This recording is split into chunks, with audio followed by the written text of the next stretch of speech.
સુરત નવી civil hospital ખાતે હજ 2024માં જનારાઓ માટે મેડિકલ ફિટનેસ સર્ટિફિકેટ આપવાનો કેમ્પ યોજાયો છે।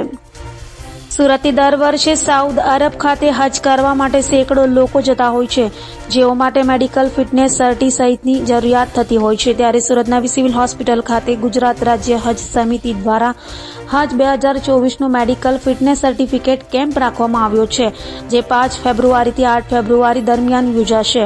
તો સવારે 10 થી 1 અને બપોરે 2 થી 4ના સમય દરમિયાન 2024માં હજ કરવા જનાર બિરાદરોને અહીંથી મેડિકલ ફિટનેસ સર્ટિફિકેટ આપવામાં આવશે તેમ જણાવ્યું હતું। હું એસઆર ખાન, એએફટી સુરત, ગુજરાત રાજ્ય હજ સમિતિ ગાંધીનગર।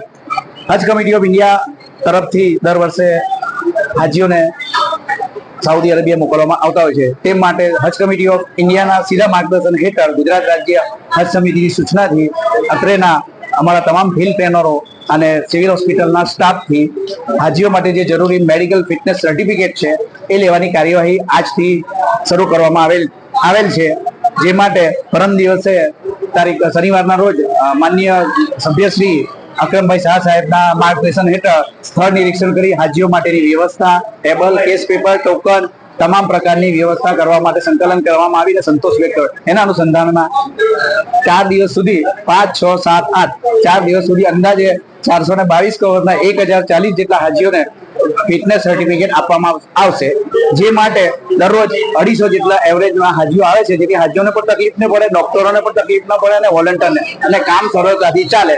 હવે એ મેડિકલ સર્ટિફિકેટ લેવા માટે 45 વર્ષ સુધીના હાજીને માટે આરબીએસ, સીબીએસ અને ચેસ્ટનો એક્સરે જરૂર છે, અને 45 વર્ષની ઉપરના જે હાજી છે એને માટે આ 3 રિપોર્ટ ઉપરાંત કેએફટી અને ઈસીજી રિપોર્ટ ફરજિયાત છે, અને આ હજ કમિટી ઓફ ઇન્ડિયાની ગાઈડલાઈન મુજબ કરવામાં આવેલ છે। એટલે સિવિલ હોસ્પિટલના ગવર્મેન્ટ ડોક્ટરનો જે સિગ્નેચર અને સહી છે એ ફરજિયાત છે। બીજી જગ્યાના સહી સિક્કા અવેલેબલ નથી અને એલાઉ પણ નથી। આ કેમ્પ 8 તારીખ સુધી ચાલનાર છે, અને ડોક્યુમેન્ટ જે લઈને અહીંયા આવવાના છે એને માટે આધાર કાર્ડ, પાસપોર્ટ, તમામ રિપોર્ટની કોપી અને 2 ફોટા અને પાસપોર્ટની કોપી લઈને આવવાનું છે। હું એસઆર ખાન, એએફટી અને માજી manager Surat municipal corporation protocol department.